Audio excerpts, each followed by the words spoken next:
Bem, então nós estamos retornando agora na segunda mensagem do acampamento, do segundo dia do acampamento aqui em Açu. Eu sou o Luciano. Estamos falando sobre o livro de Gálatas, irmãos, expondo o texto. Gálatas capítulo 2, o versículo é o 3, irmãos. A chave aqui desse capítulo é o versículo 3. Paulo está defendendo o seu ministério no capítulo 1, capítulo 2. Capítulo 3 e capítulo 4 ele defende a doutrina. Qual é a doutrina? Justificação pela fé. Por essa doutrina ele tem sido perseguido. É por essa doutrina que ele tem sido mal falado. É por essa doutrina que ele tem sido criticado. E ele defende essa doutrina, capítulo 3 e 4.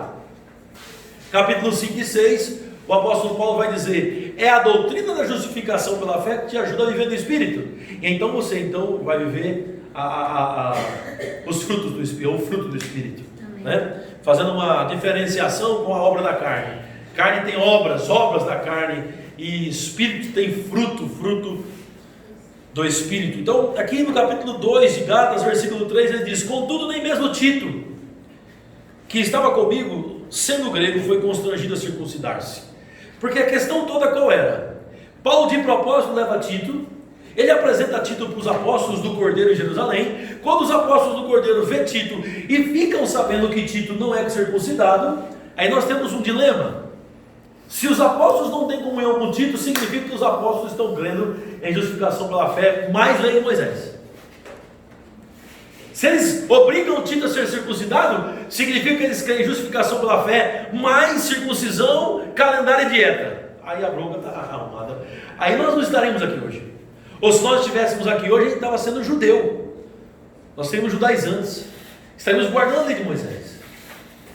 O dilema é grande. É o ponto-chave do início dessa carta. Mas aí, irmãos, Paulo disse: nem mesmo Tito. Tito era grego, ele não era circuncidado e ninguém o obrigou e nem constrangeu. Paulo disse: nem constrangido foi, muito menos obrigado. Entendem? Nem constrangido foi, muito menos obrigado. Ou seja, eles nem tocaram no assunto, porque os apóstolos do Cordeiro sabiam, porque Jesus os ensinou.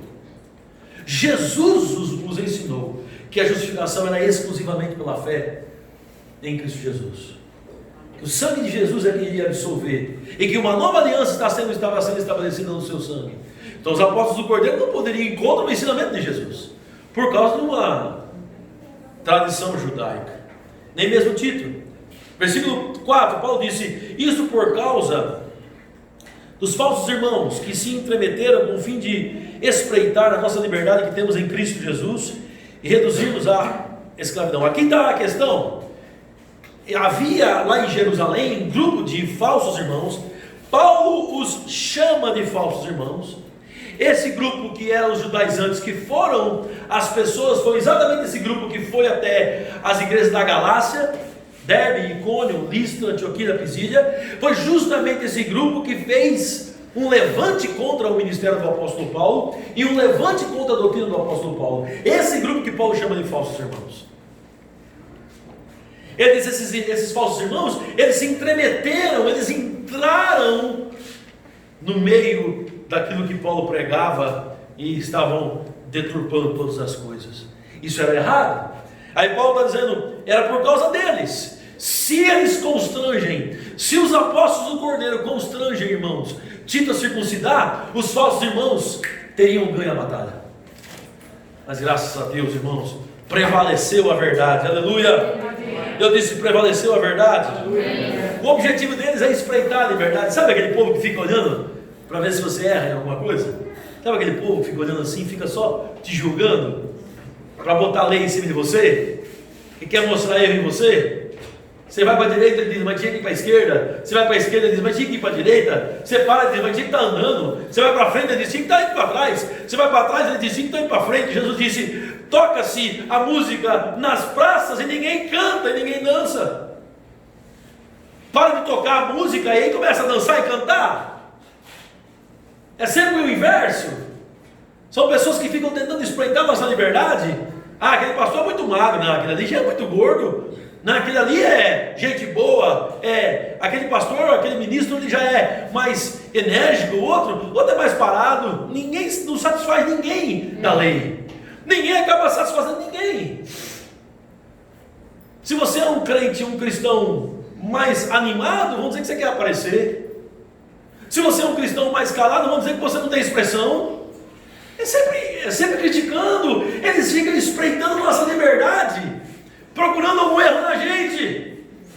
Não, aquilo ali porque é careca. Não, aquilo ali porque não tem dente. Aquilo ali porque não cortou cabelo. Ah, aquela irmã. Gente, sempre espreitando a liberdade.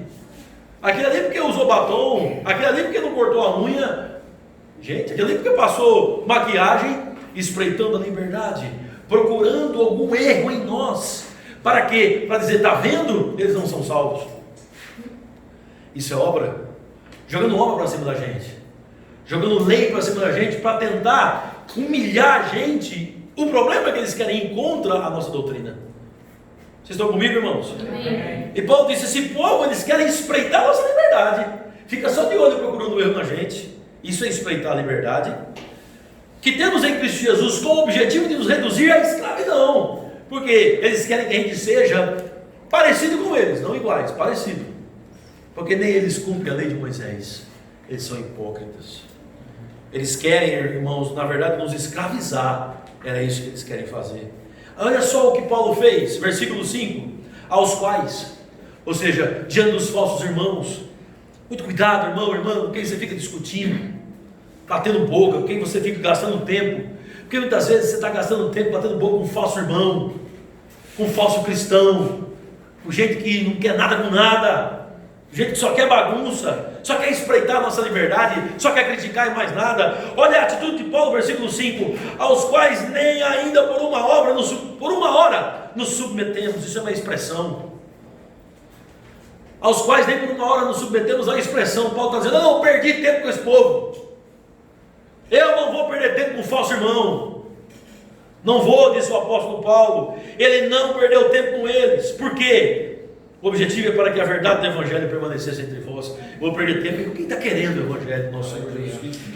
Perder tempo com quem está querendo avançar, quem quer crescer no Senhor, quem quer seguir adiante. Agora ficar perdendo tempo com chove não molha, que só fica espreitando a nossa liberdade e querem nos humilhar. Paulo está dizendo negativo, não chega de forma nenhuma. A verdade do Evangelho, fala comigo, a verdade do Evangelho. A verdade do Evangelho precisa prevalecer, irmão, irmã. Amém. Versículo 6, quanto àqueles que pareciam ser de maior influência, quem são? Os que pareciam ser de maior influência, os 12 apóstolos do Cordeiro, a liderança de Jerusalém. Paulo disse, os quais tenham sido outrora, tudo bem, pode ser que no passado eles tenham sido, mas para mim não interessa. Não interessa, Paulo está sendo sério, irmão, com a doutrina. Deus não aceita a aparência do homem. Por que não interessa? Porque não adianta nada pessoas ficarem se segurando só em títulos. Não adianta nada os apóstolos do Cordeiro em Jerusalém e os líderes da igreja de Jerusalém não estarem pregando justificação pela fé, não adiantaria nada.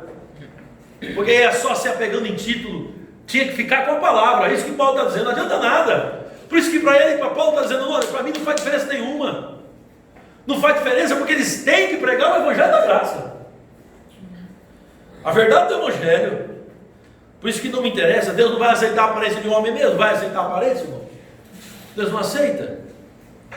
Esses dias que me pareciam ser de alguma coisa, nada me acrescentava. Antes, pelo contrário. Olha só, pelo contrário. Paulo foi até eles, conversou com eles, bateu um papo com a liderança, conversou com os apóstolos do Cordeiro que estavam vivos, conversou com os outros presbíteros e pastores que tinham sido levantados em Jerusalém, conversou, bateu um papo com eles. Depois de 17 anos do seu novo nascimento. Aí o que acontece? Paulo disse, eles não me acrescentaram nada. Por quê? Porque Jesus apareceu a Paulo e mostrou o Evangelho a Paulo. Amém. Pelo contrário, quem acrescentou o que para quem? Paulo acrescentou para os apóstolos do Cordeiro. Paulo deixou mais claro o Evangelho do Senhor Jesus Cristo para eles. O apóstolo Paulo deixou mais claro a verdade do Evangelho. E é isso que ele está dizendo. Antes, pelo contrário, eles não me acrescentaram, mas quem acrescentou fui eu que acrescentei neles. Porque quando viram que o Evangelho da circuncisão me fora confiado, como a Pedro da circuncisão, pois aquele que operou eficazmente em Pedro para o apostolado da circuncisão, também operou eficazmente em mim para o apostolado entre os gentios. Paulo está dizendo, o Evangelho da circuncisão, ou seja, é a linha que Pedro ia pregar junto com João e Tiago, ele iria pregar para judeus. E Paulo iria pregar, junto com Barnabé e os outros discípulos de Paulo, Tito, ele iria pregar para os gentios. Então tinha uma linha de raciocínio, uma linha de pregação que Paulo ia traçar para os gentios. E Pedro, Tiago e João iriam pregar para os judeus. Certo, irmãos? É isso que Paulo está dizendo. E ele diz: Pedro foi eficaz? Foi no apostolado para os judeus, mas eu também fui eficaz no apostolado para os gentios. Deus deu graça para ele. E olha o versículo 9: e quando conheceram a graça de Deus que me foi confiada, Tiago, Pedro e João, Tiago, Cefas e João, que eram reputados colunas, me estenderam a mim e a Barnabé a destra da comunhão, a fim de que fôssemos para os gentios e eles para a circuncisão. Ou seja, os líderes de Jerusalém. Quais são as 3 pessoas mais importantes da igreja de Jerusalém? Quais são as três pessoas mais importantes da igreja de Jerusalém? Tiago, Cefas e João. São os 3, são os 3 cabeças. João é aquele que encostou o rosto sobre Jesus. João é o que escreveu o Apocalipse. João é o que escreveu o Evangelho de João. João é o que escreveu o 1º, 2º e 3º João.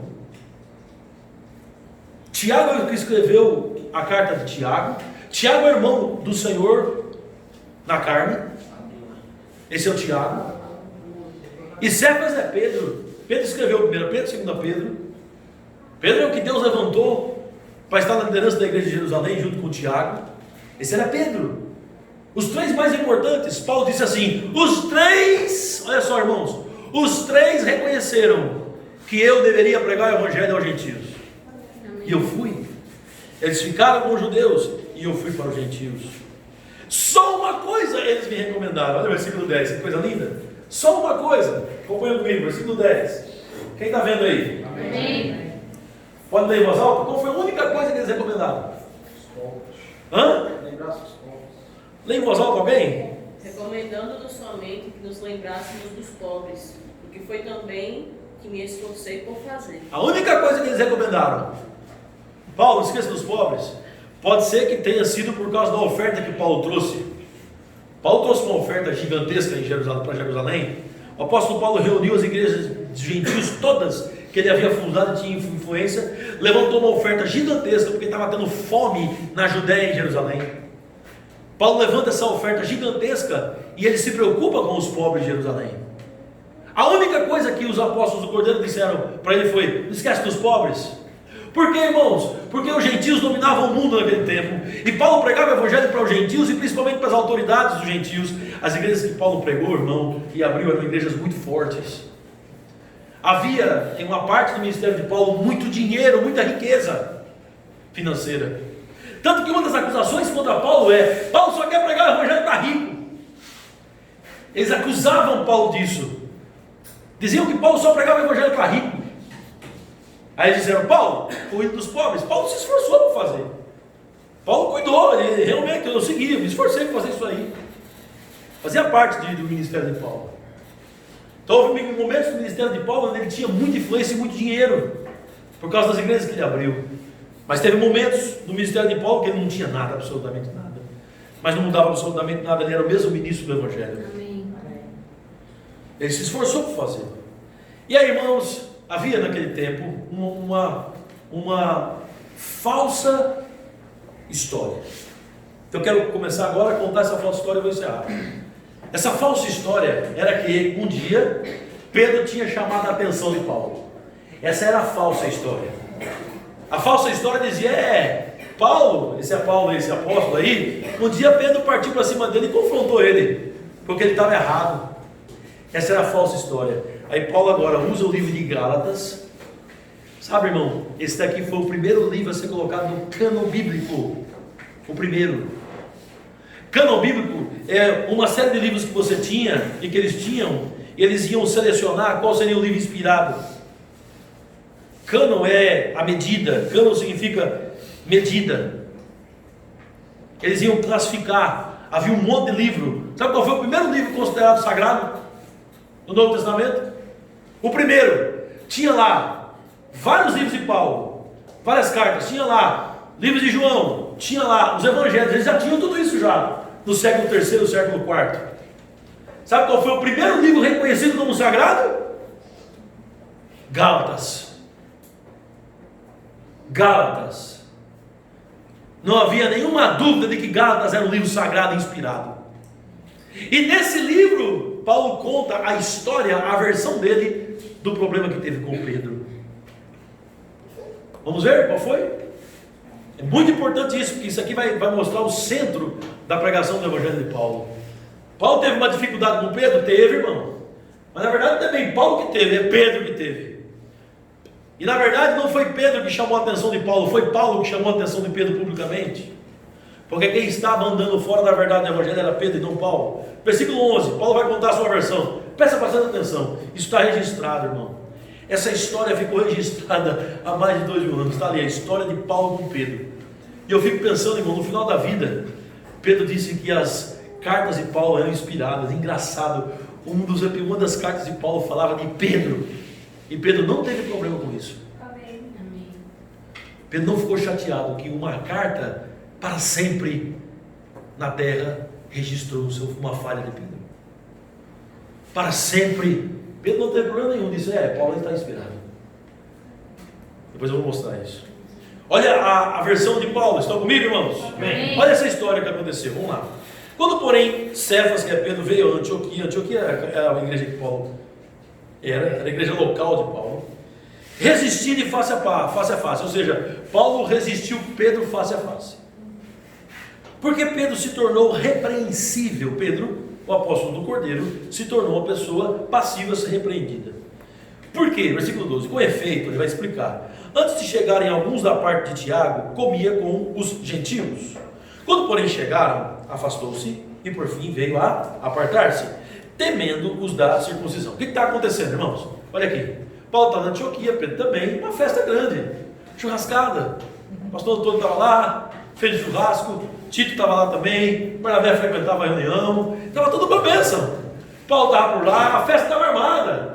Eles comiam buchada, rabada, picanha. O judeu não podia comer nada disso, tinha camarão, lagosta, e todo mundo comendo e Pedro no meio. Sentavam, conversavam, uma festa. Jesus, o Evangelho, os gentios se alegrando, Antioquia era festa.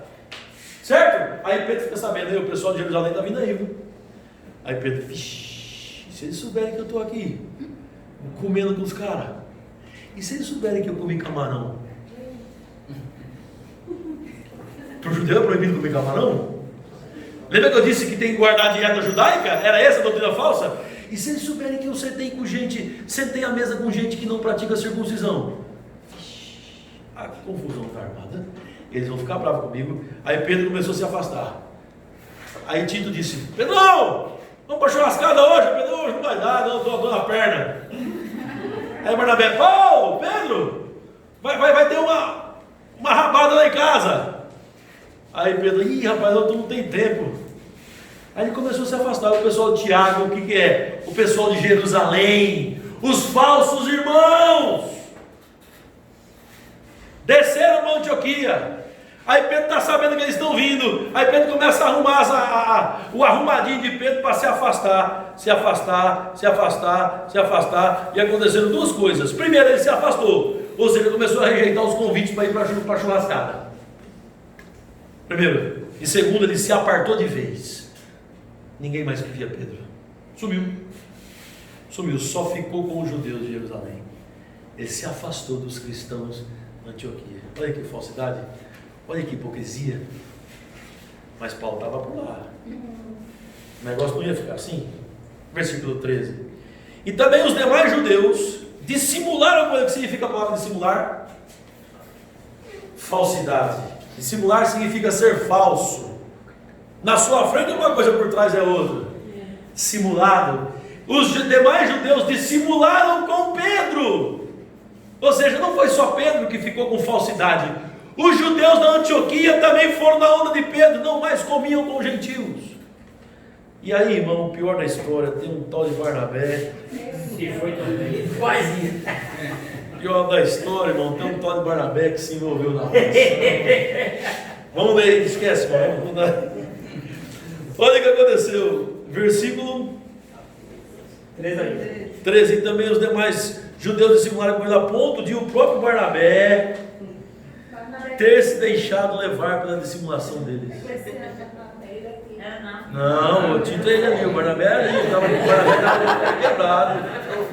Ô Barnabé. Barnabé foi na arrumação de Pedro. Fique tranquilo que você está bem, foi lá. Barnabé foi na arrumação de Pedro. Olha só, os judeus de Antioquia se afastaram. Olha a divisão que causou. Os judeus de Antioquia, Pedro se afastou, Barnabé se afastou. Aí Antônio, que fazia a churrascada, não tinha mais churrasco. O Tito, ninguém mais visitava a casa dele. Os gentios começaram. Paulo chegou. Paulo, os caras são falsos, viu? Pensa num povo dissimulado. Aí Paulo, quem? Pedrão. Pedro. E você não vai acreditar. Quem mais? Barnabé. Aí Paulo, Barnabé não. Barnabé é do coração. E nada, o próprio Barnabé também se deixou levar. Doutrina falsa, irmão. Doutrina falsa, procedimento falso. Vocês estão entendendo, irmãos? Está gerando falsidade na igreja. Quando a doutrina falsa gera gente falsa. Quando a doutrina falsa gera gente hipócrita. Quando a doutrina falsa, a pessoa é uma coisa na sua frente, por trás é outra. Na sua frente é uma coisa, por trás é outra. Por quê? Porque está se envolvendo em doutrina falsa. Se envolveu com um procedimento errado. Versículo 14. Quando porém vi que não, Paulo está presente, quando porém vi que não procediam corretamente segundo a verdade do Evangelho, disse a Pedro, Cefas, na presença de todos. Paulo fez uma reunião, chamou o pessoal, vem cá todo mundo, vamos conversar? Nós vamos conversar, vamos bater papo, porque o negócio está ruim. Fala, vem cá, foge não, vem para cá, eu sou judeu. Então você vem. Chamou Antônio para conversa, Tito, quem quer ser o Pedro? Ninguém quer ser o Pedro, olha só. Zé o Pedro. Depois troca o nome. Já para Pedrão. Chamou o Pedrão, vem para cá, Pedrinho. Vem para cá, Pedrão. Paulo chama todo mundo para uma reunião.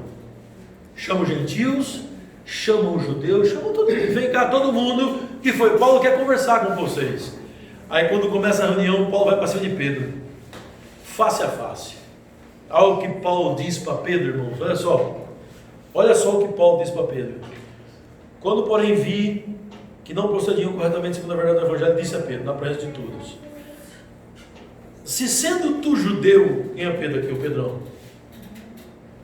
Se sendo tu judeu, vives como gentil, não vem? Não, você gosta de picanha, eu estou sabendo, viu? Você come picanha, você gosta de picanha, você come camarão, você está com a gente. Eu sei da historinha. Se sendo tu judeu, vives como gentil e não como judeu, por que você obriga o Barnabé a viver como judeu e os cristãos que são gentios a viverem como judeus? Engraçado, só você pode ter contato com os gentios. E os gentios agora têm que guardar a lei de Moisés, Pedro.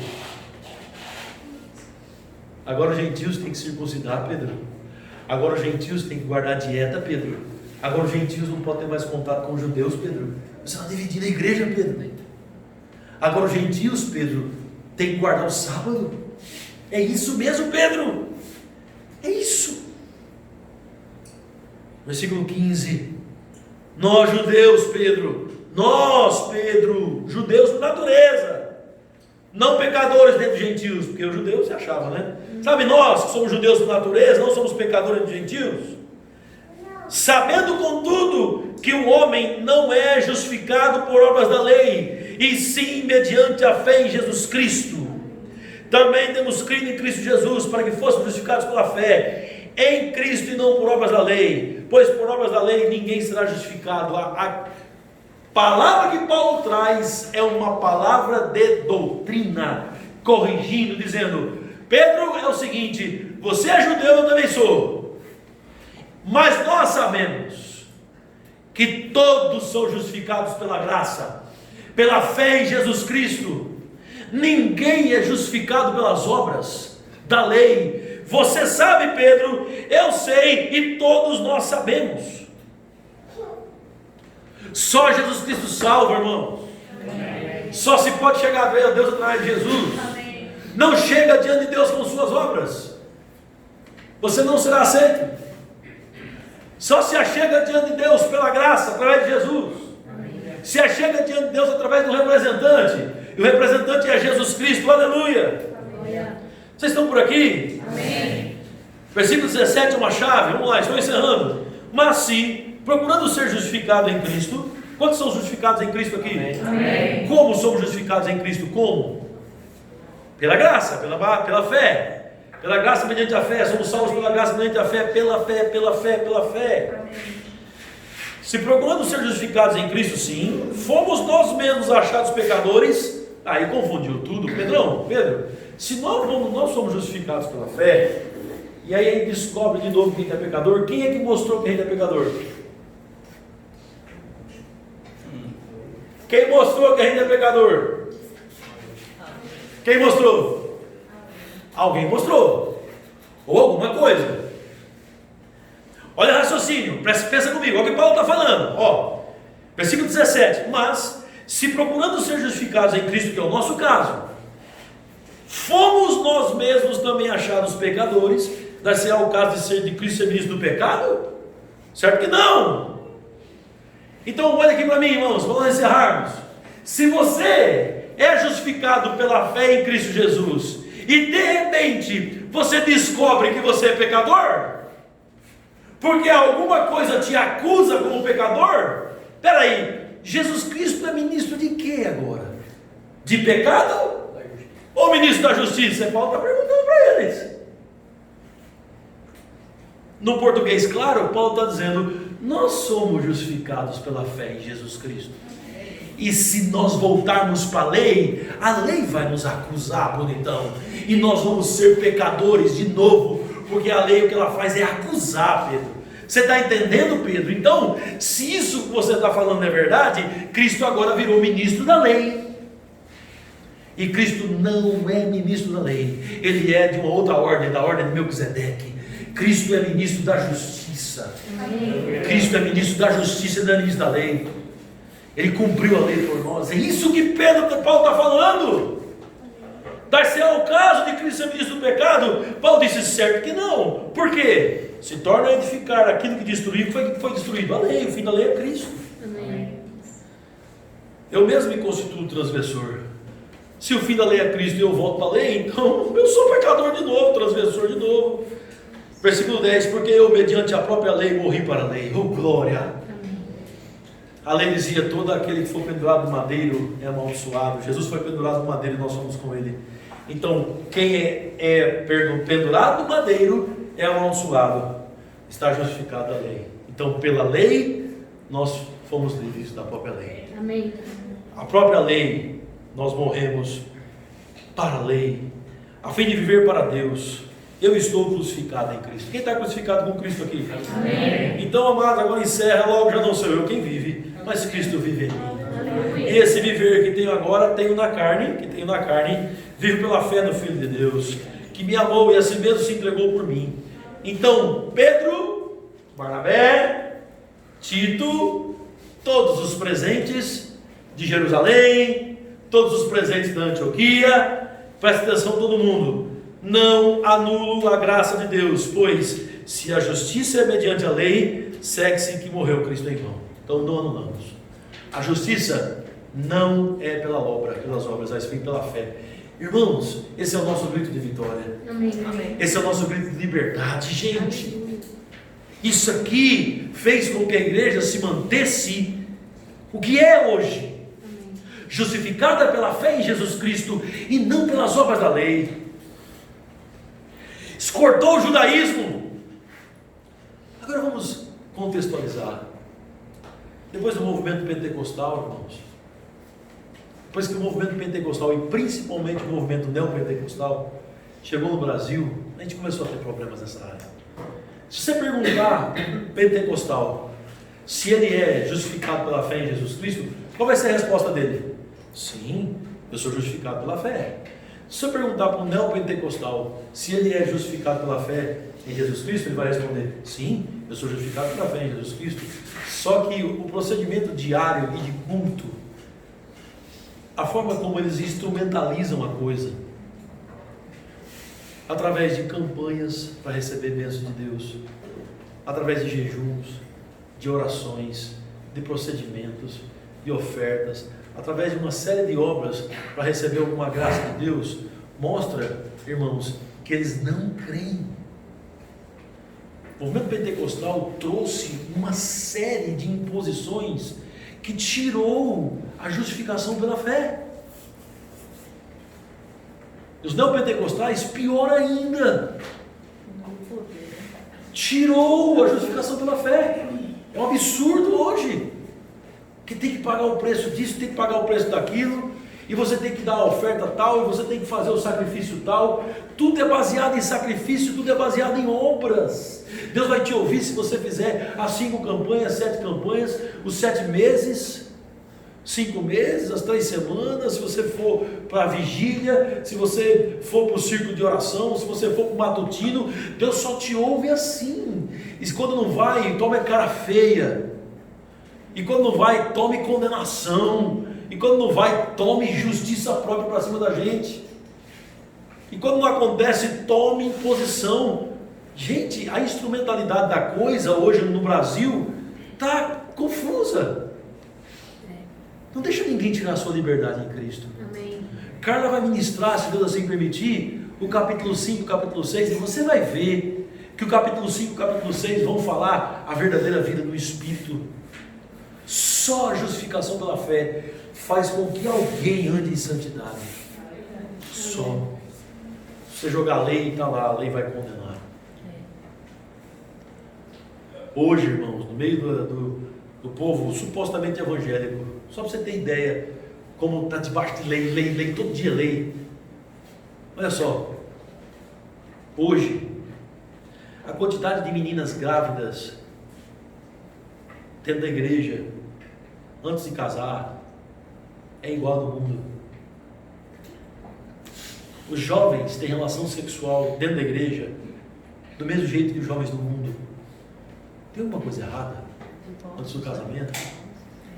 A quantidade de divórcio dentro das igrejas supostamente evangélicas é igual à quantidade de divórcio do mundo. Tem alguma coisa errada? Deve ter falso irmão dentro da igreja. Ou só se está pregando lei. Porque o povo está vivendo em pecado. Cristo é ministro de pecado? O que está fazendo as pessoas viverem e andarem no pecado dentro da igreja? Só pode ser uma mensagem de lei e não esta. Porque esta aqui vai produzir vida com Deus. Amém. A santidade verdadeira está aqui. Santificação pela fé. Justificação pela fé em Jesus Cristo. Estão me entendendo, irmãos? Amém. Amanhã o pastor Cristiano vai falar da doutrina. Capítulo 3 e capítulo 4 é doutrina. Eu, capítulo 1 e 2, defendi Paulo, porque é a defesa do apóstolo Paulo. Aqui Paulo para de se defender. A partir de agora, Paulo vai defender a doutrina. Amém. Ele vai dizer: a justificação pela fé é o que segura. Depois Carlos encerra dizendo: sabe essa justiça da fé? Sabe? É essa que proporciona a santidade. Vida do Espírito. Amém, queridos irmãos? Amém. Vamos ficar firmes, vamos? Amém. Deus nos ajude. Senhor, amém. Amém. Te agradecemos por sua pura, limpa, completamente pura e completamente limpa palavra, Senhor. Obrigado porque ela é lâmpada para os nossos pés. Obrigado porque ela é luz para o nosso caminho. Graças te damos, Pai, por aquilo que ela está produzindo na nossa vida hoje. Graças te damos, Senhor, pela vida eterna. Graças te damos, Pai, pelo Espírito Santo. Graças te damos, Pai, porque todas as coisas, Senhor, Senhor, estão caminhando para o fim proveitoso. A despeito de todo o sofrimento, Pai, que muitas vezes vivemos, por ficarmos com a verdade, é um prazer, Senhor, ser participante do sofrimento de Cristo. Te adoramos pela justificação, pela fé. Bendizemos o teu santo nome, Pai. Grande é o Senhor. Para sempre, Pai, Tu és soberano dos reis da terra. Para sempre seja adorado. Obrigado pelo povo que o Senhor está formando no nosso meio. O povo do Espírito, o povo da graça, o povo da palavra, o povo da fé, Senhor. Amém. Graças te rendemos, Pai. Vamos colocar em pé, irmãos, em nome de Jesus. Amém. Da mesma forma, adorando o Senhor.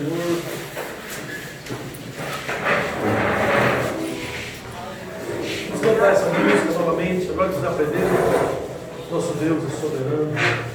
Ele reina antes da fundação do mundo.